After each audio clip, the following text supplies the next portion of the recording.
Good afternoon, everybody. We just had a very frank conversation with the Senate and House Democratic leadership. Look, the principle at stake here is very simple. We have disagreements about tax policy, but you don't shut that government down. We have disagreements about health care policy, but you don't shut the government down. You don't use your policy disagreements as leverage to not pay our troops, to not have essential services of government actually function.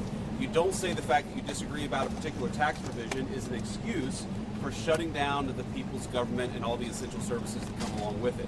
If you look at what Chuck Schumer has said in the past consistently, it's whatever our disagreements are, let's negotiate with them.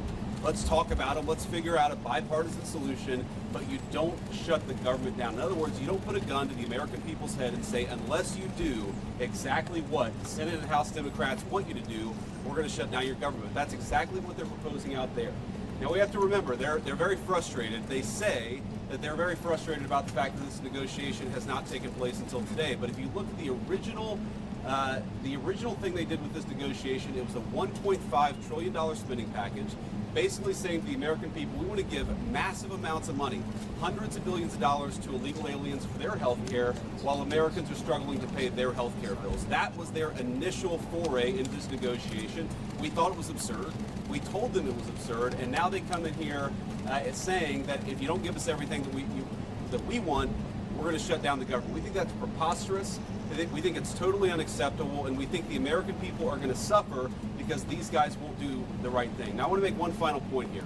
You will hear a lot from Senate Democrats, from House Democrats about the fact that American health care policy is broken.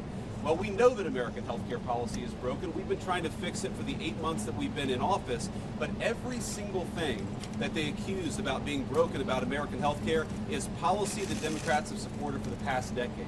So if they want to talk about how to fix American health care policy, let's do it. The Speaker would love to do it. The Senate Majority Leader would love to do it. Let's work on it together.